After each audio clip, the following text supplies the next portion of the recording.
ನಮಸ್ಕಾರ ಸ್ನೇಹಿತರೆ. ಕನ್ನಡದ ವರಕವಿ ಅಂತಲೇ ಪ್ರಸಿದ್ಧರಾಗಿರುವಂಥ ದ.ರಾ ಬೇಂದ್ರೆಯವರ ಒಂದು ಕವನ ಹೆಣದ ಹಿಂದೆ ಅನ್ನುವಂಥದ್ದು. ಸಾವು ಅನ್ನುವಂಥ ಒಂದು ಪದವೇ ಸಾಕಷ್ಟು ನೋವು ಆಘಾತಗಳನ್ನು ತಂದುಕೊಡುವಂಥದ್ದು. ಅದು ಮನೆಯ ಯಾವುದೇ ಸದಸ್ಯನಾಗಿರಲಿ, ಆ ವ್ಯಕ್ತಿಯ ಸಾವಾದಾಗ ಇಡೀ ಮನೆ ವಾತಾವರಣ ಬಹಳಷ್ಟು ದುಃಖ ಆಘಾತಗಳಿಂದ ಕೂಡ್ತದೆ. ಅಂಥ ಒಂದು ಆ ಸಾವಿನ ನೋವು, ಒಂಟಿತನ ಇವೆಲ್ಲವುಗಳನ್ನು ಕವಿ ಈ ಪದ್ಯದಲ್ಲಿ ಹೇಳುವಂಥದ್ದು. ಮೊದಲನೆಯದಾಗಿ ಕವಿ ಪರಿಚಯವನ್ನು ಮಾಡಿಕೊಳ್ಳೋಣ. ಅಂಬಿಕಾತನಯ ದತ್ತ ಎನ್ನುವ ಕಾವ್ಯನಾಮದಿಂದ ಕನ್ನಡಿಗರ ಮನೆ ಮಾತಾಗಿರುವಂಥ ದತ್ತಾತ್ರೇಯ ರಾಮಚಂದ್ರ ಬೇಂದ್ರೆಯವರು 1896 ಜನವರಿ 31ರಂದು ಧಾರವಾಡದಲ್ಲಿ ರಾಮಚಂದ್ರ ಮತ್ತು ಅಂಬು ತಾಯಿಯವರಿಗೆ ಜನಿಸಿದರು. ತಂದೆ ಬೇಗನೆ ತೀರಿಕೊಂಡ್ಮೇಲೆ ಚಿಕ್ಕಪ್ಪರಾದಂಥ ಬಂಡೋಪಂಥರ ಆಶ್ರಯದಲ್ಲಿ ಬೇಂದ್ರೆಯವರ ಬಡ ಕುಟುಂಬ ಆಶ್ರಯ ಪಡೆಯಿತು. ಚಿಕ್ಕಪ್ಪನ ಆಶ್ರಯದಲ್ಲಿದ್ದಾಗಲೇ BA ಪದವಿಯನ್ನು ಪುಣೆಯ ಫರ್ಗ್ಯೂಷನ್ ಕಾಲೇಜ್ನಿಂದ ಪಡಿತಾರೆ. 28ನೇ ವಯಸ್ಸಿನಲ್ಲಿಯೇ ಮಾತೃವಿಯೋಗ, ತಾಯಿ ತೀರ್ಕೊಡ್ತಾರೆ. ಉದ್ಯೋಗಕ್ಕಾಗಿ ಅಲ್ದಾಟ, ಇಡೀ ಬದುಕು ತುಂಬ ಉದ್ಯೋಗ ನಿರುದ್ಯೋಗಗಳ ಚಲ್ಲಾಟ, ಇವೆಲ್ಲವುಗಳ ಮಧ್ಯೆನೂ ಕವಿ ಬೇಂದ್ರೆ ಧೃತಿಗೆಡಲಿಲ್ಲ. ಒಂದು ಕಡೆ ಬೇಂದ್ರೆ ಅವರು ಹೇಳುವಂಥದ್ದು, ಯಾಕಂದರೆ ಬೇಂದ್ರೆ ಅವ್ರಿಗೆ ಬಂದಂಥ ಕಷ್ಟಗಳು ಬಹಳ. ಅವರೇ ಹೇಳ್ತಾರೆ ಒಂದು ಕಡೆಗೆ, ನಾನು ಬೆಂದು ಬೇಂದ್ರೆ ಆದೆ ಅಂತ. ಬೆಂದು ಅಂದರೆ ಸಾಕಷ್ಟು ಕಷ್ಟ ನೋವುಗಳನ್ನು ಅನುಭವಿಸಿ ನಾನು ಬೇಂದ್ರೆ ಆದೆ ಅನ್ನುವಂಥ ಮಾತನ್ನು ಹೇಳ್ತಾರೆ. ಹೀಗಾಗಿ ಬೆಂದರೂ ಕೂಡ ಎಂದು ಧೃತಿಗೆಡಲಿಲ್ಲ.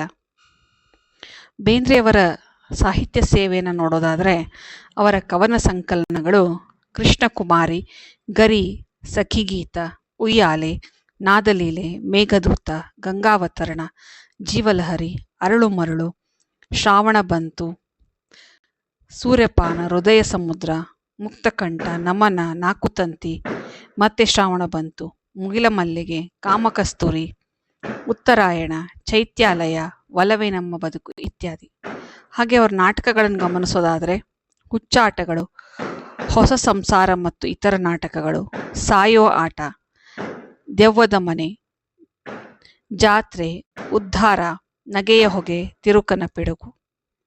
ಕಥಾ ಸಂಕಲನಗಳು ನಿರಾಭರಣ ಸುಂದರಿ. ಇವರ ವಿಮರ್ಶಾಕೃತಿಗಳು ಸಾಹಿತ್ಯದ ವಿರಾಟ ಸ್ವರೂಪ, ಕನ್ನಡ ಸಾಹಿತ್ಯದಲ್ಲಿ 4 ನಾಯಕ ರತ್ನಗಳು, ಸಾಹಿತ್ಯ ಮತ್ತು ವಿಮರ್ಶೆ, ವಿಚಾರ ಮಂಜರಿ, ಕಾವ್ಯೋದ್ಯೋಗ, ಸಾಹಿತ್ಯ ಸಂಶೋಧನೆ ಇವರ ವಿಮರ್ಶಾಕೃತಿಗಳು. ಬೇಂದ್ರೆಯವರ ಆತ್ಮಕಥೆ ನಡೆದು ಬಂದ ದಾರಿ. ಇವರ ಸಾಹಿತ್ಯ ಸೇವೆಗೋಸ್ಕರ ಸಾಕಷ್ಟು ಪ್ರಶಸ್ತಿಗಳು ಇವರ ಪಾಲಾಗಿವೆ. 1958ರಲ್ಲಿ ಇವರ ಅರಳು ಮರಳು ಕೃತಿಗೆ ಕೇಂದ್ರ ಸಾಹಿತ್ಯ ಅಕಾಡೆಮಿ ಪ್ರಶಸ್ತಿ ಬಂದಿದೆ.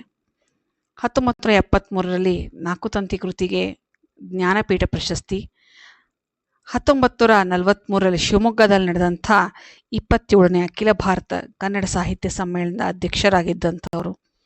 1968ರಲ್ಲಿ ಪದ್ಮಶ್ರೀ ಪ್ರಶಸ್ತಿ ಲಭಿಸಿತು.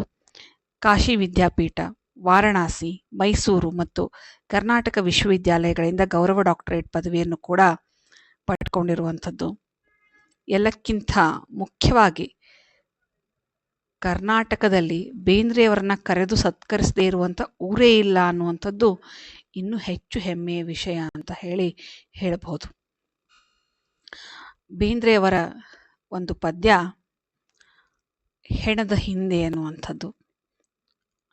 4 ಮಂದಿ ಹೆಗಲ ಮೇಲೆ, ಮುಂದೆ ಹೆಣವು ಹಿಂದೆ ಹೆಣ್ಣು, ಬಿರಿಯ ತಾಯೆ ನಿನ್ನ ಎದೆಯು ಬಾಗಿಲನ್ನು ತೆರೆಯ ತಾಯೆ ಎನ್ನುವಂತೆ ಅಡಿಗಡಿಗೂ ನೆಲವನ್ ಅಮುಕಿ ನೋಡುತ್ತಿಹಳು.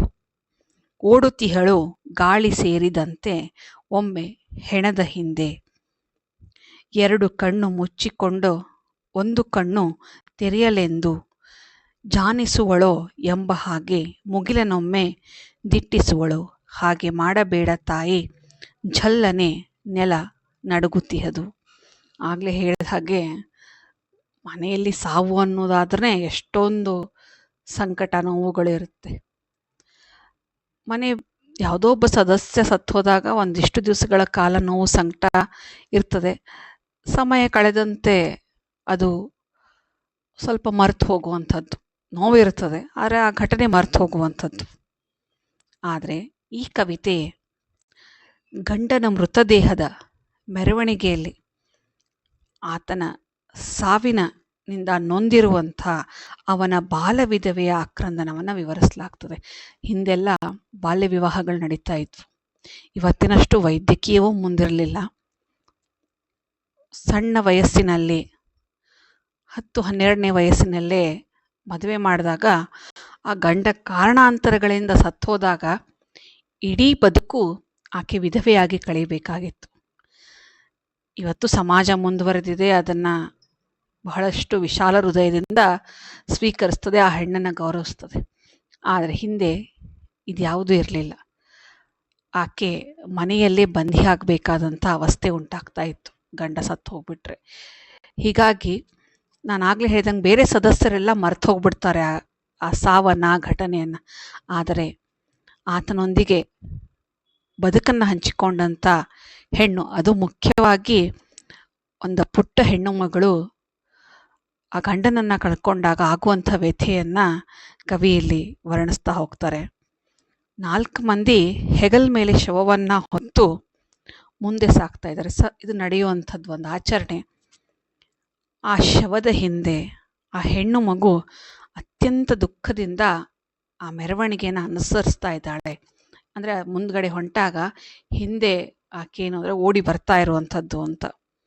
ಅವಳು ದುಃಖಿಸ್ತಾ, ತಾಯಿ ಭೂಮಿಯೇ, ನಿನ್ನ ಎದೆಯ ಬಾಗಿಲನ ತೆರೆ, ನನ್ನನ್ನು ನಿನ್ನೊಡಲಿಗೆ ಸೇರಿಸಿಕೋ ಅಂತ ಬೇಡ್ಕೊಳ್ತಿರುವಂತೆ ಕಾಣ್ತಾ ಇದೆ. ಭೂಮಿನೇ ಒಂದು ಕ್ಷಣ ಬಾಯಿ ಬಿಟ್ಟು ನನ್ನನ್ನು ನುಂಗಿ ಬಿಡಬಾರ್ದೇನು ಅಂತ ಆ ಹೆಣ್ಣು ಮಗು ಏನು ಅಂತಂದರೆ ಬೇಡಿಕೊಳ್ಳುವಂಥದ್ದು.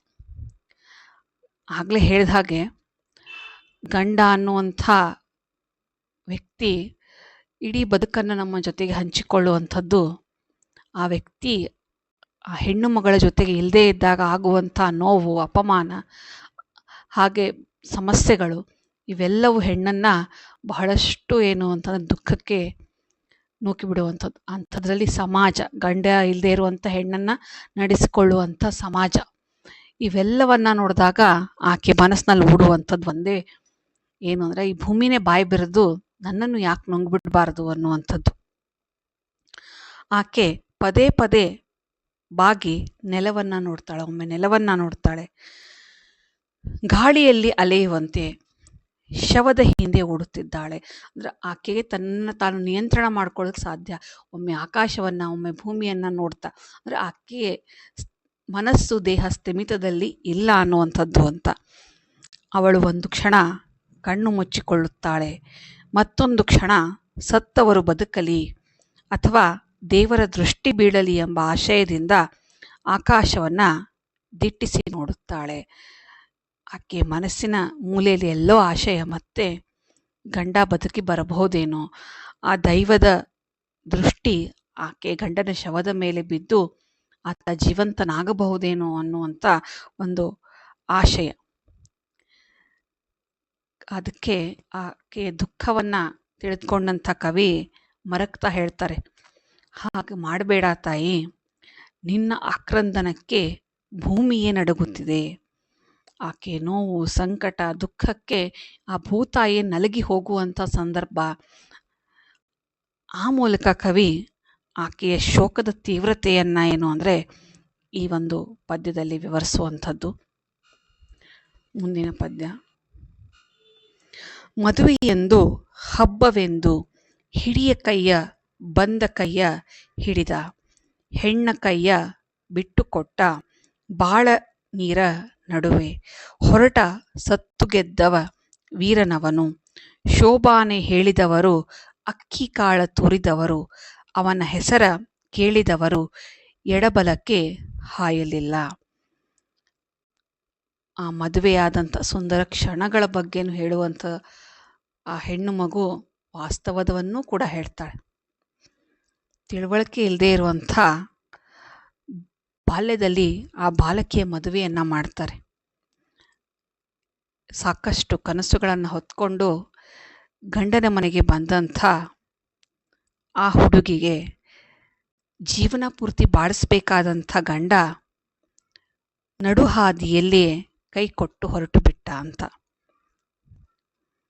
ಆತನೇನೋ ಸತ್ತು ಮುಕ್ತನಾಗಿ ಹೋದ.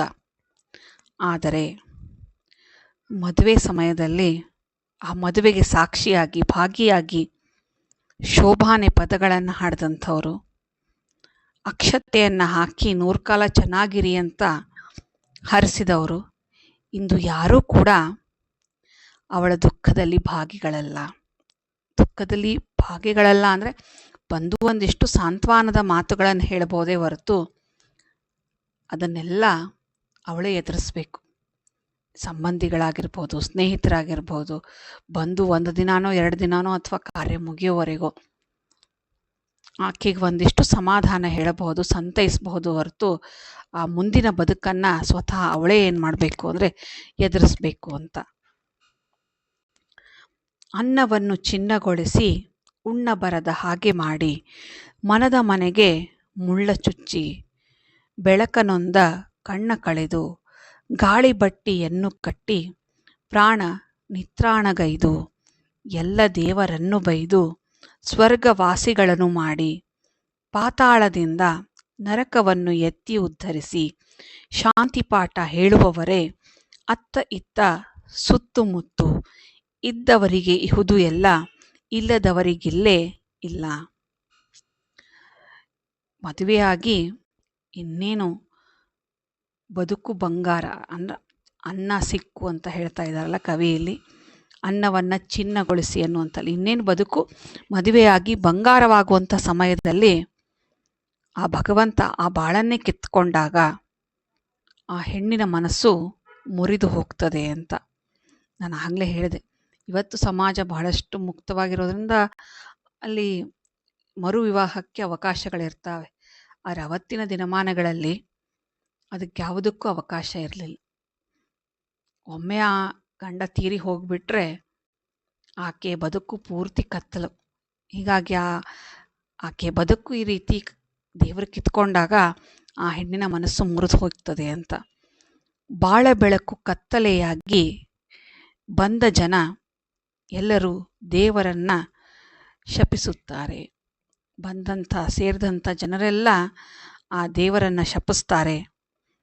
ಸತ್ತು ಹೋದಂಥವನ್ನ ಹೊಗಳಿ ಆತ ಸ್ವರ್ಗಸ್ಥನಾಗಲಿ ಅಂತ ಬಯಸ್ತಾರೆ. ಕೇವಲ ಮಾತುಗಳಲ್ಲಿ ಶಾಂತಿ ಹೇಳುವವರಿಗಿಂತ ಬದುಕಿನ ನರಕವನ್ನು ಅನುಭವಿಸುವವರ ನೋವು ದೊಡ್ಡದು ಎಂಬುದು ಇಲ್ಲಿ ಆಶಯ. ಕೆಲವರು ಬಂದು ಅನೇಕ ಮಾತುಗಳನ್ನು ಹೇಳಿ ಸಮಾಧಾನ ಹೇಳಿ ಹೋಗುವುದು ಉಂಟು. ಆದರೆ ಇದೆಲ್ಲದಕ್ಕಿಂತ ಇಡೀ ಮುಂದಿನ ಬದುಕಿನ ನರಕವನ್ನು ಅನುಭವಿಸೋದಿದೆಯಲ್ಲ, ಅದು ಬಹಳಷ್ಟು ದೊಡ್ಡದು ಅಂತ. ಅದಕ್ಕೆ ಮುಂದುವರೆದ ಕವಿ ಹೇಳ್ತಾರೆ, ಇದ್ದವರಿಗೆ ಇಹುದು ಎಲ್ಲ, ಇಲ್ಲದವರಿಗೆ ಏನೂ ಇಲ್ಲ ಅಂತ. ಇದು ನಮ್ಮ ಸಮಾಜದ ಕಹಿ ಸತ್ಯವನ್ನು ಹೇಳ್ತದೆ. ನಮ್ಮ ಹತ್ರ ಯಾವುದೋ ಸಂಪನ್ಮೂಲ ಆಸರೆ ಇರುವವರೆಗೆ ಲೋಕ ಎಲ್ಲ ಇದೆ. ಆದರೆ ಏನೂ ಇಲ್ಲದೆ, ಮುಖ್ಯವಾಗಿ ಗಂಡ ಇಲ್ಲದೆ ಇದ್ದಾಗ ಆ ಹೆಣ್ಣಿಗೆ ಈ ಜಗತ್ತಲ್ಲಿ ಸ್ಥಾನವಿಲ್ಲ ಅನ್ನುವಂಥದ್ದು ಇದರ ಭಾವ. ಯಾಕಂದರೆ ಆಕೆ ಗಂಡ ಇದ್ದಾಗ, ಆಕೆ ಗಂಡನ ಹತ್ರ ದುಡ್ಡಿದ್ದಾಗ ಆಕೆಗೆಲ್ಲರೂ ಗೌರವವನ್ನು ಕೊಡ್ತಾರೆ. ಆಕೆನ ಬಹಳಷ್ಟು ಅಲ್ಲಿ ಸನ್ಮಾನಿಸ್ತಾರೆ, ಗೌರವಿಸ್ತಾರೆ. ಅದೇ ಆಕೆ ಗಂಡ ಇಲ್ಲ, ಆಕೆ ಬಳಿ ದುಡ್ಡಿಲ್ಲ ಅಂತಂದಾಗ ಈ ಕ್ರೂರ ಸಮಾಜ ಆಕೆಗೆ ಜಗತ್ತಿನಲ್ಲಿ ಯಾವ ಸ್ಥಾನಮಾನವನ್ನೇ ಕೊಡೋದಿಲ್ಲ. ನಮ್ಮ ಭಾರತದಲ್ಲಿ ಪುರುಷ ಪ್ರಧಾನ ಸಮಾಜ ಇರೋದರಿಂದ ಗಂಡನಿಂದಲೇ ಹೆಂಡತಿ ಗುರುತಿಸ್ಕೊಳ್ಳುವಂಥ ಸಂದರ್ಭಗಳು ಆ ಸಮಯದಲ್ಲಿ ಇದ್ವು. ಹೀಗಾಗಿ ಆ ಗಂಡನೇ ಇಲ್ಲ ಅಂತಂದಾಗ ಆಕೆ ಸಮಾಜ ಯಾವ ಸ್ಥಾನಮಾನವನ್ನು ಕೂಡ ಅವತ್ತು ನೀಡ್ತಾ ಇರಲಿಲ್ಲ ಅನ್ನುವಂಥ ಘೋರ ಸತ್ಯವನ್ನ ಇದು ಹೇಳುವಂಥದ್ದು. ಅದಕ್ಕೆ ಇಲ್ಲಿ ಹೇಳುವಂಥದ್ದು ಏನು ಅಂದರೆ, ಇರೋರಿಗೆ ಎಲ್ಲವೂ ಇರುತ್ತದೆ, ಇಲ್ಲದೇ ಇರೋರಿಗೆ ಏನೂ ಇಲ್ಲ. ಕೊನೆಗೊಳಿಯೋದೇನು ಅಂದರೆ ಆಕೆಗೆ ನೋವು ಮತ್ತು ಸಂಕಟ ಅನ್ನುವಂಥದ್ದು. ತನ್ನ ದುಃಖ ನುಂಗಿಕೊಂಡು ಅವಳು ಹಸಿವು ಕಳೆಯಬೇಕು, ತಾನೇ ಅತ್ತು ಹಾಡಿಕೊಂಡು ತನ್ನ ತಾನು ರಮಿಸಬೇಕು. ಹೆಣಕ್ಕೆ ಉಂಟು ಮಸಣದ ಬಟ್ಟೆ, ಜನಕ್ಕೆ ತಮ್ಮ ಮನೆಯ ಹಾದಿ, ಅವಳಿಗಾವ ಕೆರೆಯ ದಾರಿ, ಹೆಣ್ಣು ಪಾಡು ನಾಯಿ ಪಾಡು ಎಂದುದಷ್ಟೇ ಸಲವು ಏನು, ಸುಟ್ಟು ಬರಲಿ ಹಾಳು ಹುಟ್ಟು, ಬೇಡ ಬೇಡ ಹೆಣ್ಣು ಜನ್ಮ, ಬೈದುಕೊಂಡದೆಷ್ಟು ಸಲವೋ ಹೊಟ್ಟೆಯಿಂದ ಬಂದ ಒಂದು, ಮರಳು ಕರಳು ಇಲ್ಲದಿದ್ದರೆಷ್ಟು ಒಳಿತು ಆಗುತ್ತಿತ್ತು, ಇಲ್ಲದಿರುವುದೊಂದೇ ಒಳಿತು. ಅವಳು ತನ್ನ ಹಸಿವನ್ನು ನೀಗಿಸಿಕೊಳ್ಳೋಕ್ಕೆ ತನ್ನದೇ ಆದ ದುಃಖವನ್ನು ಅವಳು ನುಂಗಬೇಕು ಅಂತ ಆಗಲೇ ಹೇಳಿದ ಹಾಗೆ, ಆ ಹೆಣ್ಣು ಮಗಳು ಮಾತ್ರ ಆ ಬದುಕಿನ ಸಮಸ್ಯೆಯನ್ನು ಎದುರಿಸ್ಬೇಕು. ಎಷ್ಟೋ ಸತಿ ಮನೆ ಎಲ್ಲ ಆ ಕಾರ್ಯಗಳ ಮುಗಿದು ಹೋದ ಮೇಲೆ ಆಕೆ ಒಬ್ಬಂಟಿಯಾದಾಗ ಆ ದುಃಖ ಇನ್ನಷ್ಟು ಆಕೆಯನ್ನು ಕಾಡುವಂಥದ್ದು. ಈ ದುಃಖದ ಮಧ್ಯೆ ಹೊಟ್ಟೆಪಾಡಿಗಾಗಿನೂ ಕೂಡ ತನ್ನ ನೋವನ್ನು ಬರೆತು ಆಕೆ ಬದುಕಬೇಕು ಅಂತ. ಯಾಕಂದ್ರೆ ಗಂಡು ಅಂದಾಗ ಒಂದು ಆರ್ಥಿಕ ಆಸರೆ ಇರ್ತದೆ, ಆ ಗಂಡ ಇಲ್ಲ ಅಂದಾಗ ಆ ಆರ್ಥಿಕ ಹೊಣೆ ಜವಾಬ್ದಾರಿಯನ್ನು ಆ ಹೆಂಡತಿ ಆದವಳೆ ಹೊರಬೇಕಾದಂಥದ್ದು.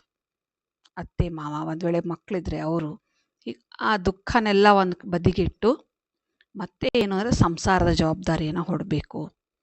ಅವಳಿಗಿರುವಂಥ ಏಕೈಕ ಆಸರೆ ಅಂದರೆ ಅವಳೇ. ತನಗೆ ತಾನೇ ಸಮಾಧಾನ ಮಾಡಿಕೊಂಡು ತನ್ನನ್ನು ತಾನೇ ಏನು ಅಂದರೆ ಅಲ್ಲಿ ಹುರಿದುಂಬಿಸ್ಕೋಬೇಕು ಅಂತ ತಾನೇ ಅತ್ತು ತಾನೇ ಹಾಡಿಕೊಳ್ಳುತ್ತಾ ತನ್ನನ್ನು ತಾನು ಸಮಾಧಾನ ಪಡಿಸಿಕೊಳ್ಳುವ ಅನಿವಾರ್ಯತೆ ಅವಳದು. ಅತ್ತು ಅತ್ತು ದುಃಖವನ್ನು ತಾನೇ ಕಡಿಮೆ ಮಾಡಿಕೊಂಡು ಕೊನೆಗೆ ತಾನೇ ಸಮಾಧಾನಗಳಾಗಬೇಕೇ ಹೊರತು ಅಲ್ಲಿ ಬೇರೆ ಯಾವುದೇ ಪರ್ಯಾಯ ಇಲ್ಲ ಅಂತ. ಇದು ಅವಳ ಅತೀವ ಒಂಟಿತನವನ್ನು ಬಿಂಬಿಸ್ತದೆ. ಎಷ್ಟೇ ಜನ ಸಮಾಧಾನ ಮಾಡಿದರೂ ಕೂಡ ಮನಸ್ಸಿನಿಂದ ಬರುವಂಥ ಮಾನಸಿಕ ಸ್ಥೈರ್ಯ ಅದು ಬಹಳಷ್ಟು ಒಮ್ಮೆಲಿಗೆ ಬರೋದು ಕಷ್ಟ. ಎಷ್ಟೋ ಸರಿ ಆಕೆ ಒಂಟಿ ಅನ್ನಿಸ್ಬಿಡ್ತಾಳೆ. ಬದುಕಲ್ಲಿ ಏನೋ ಸಮಸ್ಯೆಗಳು ಬಂದಾಗ ಆ ಪುರುಷ ಅಥವಾ ಗಂಡ ತನ್ನೊಂದಿಗೆ ಇರಬೇಕು ಅಂತ ಆಕೆಗೆ ಅನ್ನಿಸ್ತಾ ಇರ್ತದೆ. ಮಕ್ಕಳ ಶಾಲೆ, ಮದುವೆ, ಹೀಗೆ ಹಲವಾರು ಸಂದರ್ಭಗಳಲ್ಲಿ ಆಕೆಗೆ ಆ ಒಂಟಿತನ ಕಾಡುವಂಥದ್ದು. ಸತ್ತ ಹೆಣಕ್ಕೆ ಒಂದು ಮಸಣದ ಬಟ್ಟೆ ಸಿಗುತ್ತದೆ, ಜನರಿಗೆ ಹೋಗಲು ಅವರವರ ಮನೆಗಳಿಗೆ ಹಾದಿ ಇದೆ, ಆದರೆ ದಾರಿ ಇಲ್ಲದ ಈ ಹೆಣ್ಣಿಗೆ ಆ ಕೆರೆಯ ಹಾದಿಯಾದರೂ ಎಲ್ಲಿದೆ. ಹೆಣದ ಮೇಲೆ ಬಟ್ಟೆ ಹಾಕ್ತಾರೆ, ಅದು ಶವ ಸಂಸ್ಕಾರ ಮಾಡಿಸ್ಕೋತದೆ. ಶವ ಸಂಸ್ಕಾರಕ್ಕೆ ಬಂದಂಥ ಜನ ಮತ್ತೆ ಒಂದಿಷ್ಟು ಸಮಾಧಾನ ಹೇಳಿ ತಮ್ಮ ತಮ್ಮ ಮನೆಗಳಿಗೆ ಹೊರಟು ಹೋಗ್ತಾರೆ. ಆದರೆ ಆ ಹೆಣ್ಣಿಗೆ ಕೊನೆಗೆ ಸಾಯೋದಕ್ಕೂ ಕೂಡ ದಾರಿ ಇಲ್ಲ. ಯಾಕಂದರೆ ಆ ಸಾವು ಅಥವಾ ಮುಕ್ತಿ ಹಾದಿಯೂ ಕೂಡ ಅವಳಿಗೆ ಸುಲಭ ಅಲ್ಲ ಅಂತ. ಹೆಣ್ಣಿನ ಜನ್ಮ ನಾಯಿ ಪಾಡಿಗಿಂತ ಕಡೆಯಾಗಿದೆ ಅಂತ ಎಷ್ಟೋ ಸಾರಿ ಆಕೆಗೆ ಅನಿಸುವಂಥದ್ದುಂಟು ಅಂತ. ಈ ಹಾಳಾದ ಹೆಣ್ಣು ಜನ್ಮ ಸುಟ್ಟು ಹೋಗ್ಬಿಡ್ಲಿ ಅಂತ ಬಯಸ್ತಾಳೆ. ಇಂಥ ಬದುಕು ಬೇಡವೇ ಬೇಡ ಅಂತ ಆಕೆ ಇರುವಂಥ ಪರಿಸ್ಥಿತಿಗೆ ಅನಿಸುತ್ತೆ. ಹೆಣ್ಣಾಗಿ ಹುಟ್ಟಿದ್ದಕ್ಕೆ ಆಕೆ ಎಷ್ಟೋ ಬಾರಿ ಶಪಿಸಿಕೊಂಡಿರುವಂಥದ್ದು. ಹೊಟ್ಟೆಯಿಂದ ಬಂದ ಆ ಮರಳಿನ ಕಣದಂಥ ಗರ್ಭ ಅಂದರೆ ಮಗು ಇಲ್ದಿದ್ರೆ ಎಷ್ಟು ಚೆನ್ನಾಗಿರ್ತಿತ್ತು ಅಂತ. ಇಂಥದ್ದು ಜಗತ್ತಿನಲ್ಲಿ ನಡೆಯುವಂಥದ್ದು. ಮಗು ಇಲ್ಲದೇ ಇದ್ದರೆ ಅದೊಂದು ಸಮಸ್ಯೆ, ಆದರೆ ಮಕ್ಕಳಿದ್ದು ಗಂಡ ತೀರ್ ಹೋಗ್ಬಿಟ್ಟ ಅಂತಂದರೆ ಅದು ಇನ್ನಷ್ಟು ಹೆಚ್ಚಿನ ಸಮಸ್ಯೆ. ಈ ರೀತಿ ಸಂದರ್ಭ ಬಂದಾಗ ಅಲ್ಲಿ ಕವಿ ಹೇಳೋದು, ಮಗು ಇಲ್ಲದಿದ್ದರೆ ಎಷ್ಟು ಚೆನ್ನಾಗಿರ್ತಿತ್ತು, ಅದು ಇಲ್ಲದಿರುವುದೇ ಲೇಸು ಅಂತ. ಆಕೆಗೆ ಸಂದರ್ಭಗಳು ಹಾಗೆ ಅಂತ ಬರೋದಿಲ್ಲ, ಆದರೆ ಆ ಮಕ್ಕಳಿದ್ದಾಗ ಮತ್ತೆ ಆ ಜವಾಬ್ದಾರಿ, ಅವರನ್ನು ಬೆಳೆಸಬೇಕಾದಂಥದ್ದು ಇದೆಲ್ಲವೂ ಕೂಡ ಆ ಹೆಣ್ಣಿನ ಪಾಲಿಗೆ ಬರುವಂಥದ್ದು ಅಂತ. ಅಷ್ಟರ ಮಟ್ಟಿಗೆ ಈ ಬದುಕು ಅಸಹನೀಯವಾಗಿದೆ ಎನ್ನುವಂಥದ್ದನ್ನು ಕವಿ ಆಕೆ ನೋವನ್ನು ಇಲ್ಲಿ ಹೇಳುವಂಥದ್ದು. ಮತ್ತೆ ಮುಂದಿನ ತರಗತಿಯಲ್ಲಿ ಮುಂದಿನ ಪದ್ಯಗಳನ್ನು ನೋಡೋಣ. ಧನ್ಯವಾದಗಳು.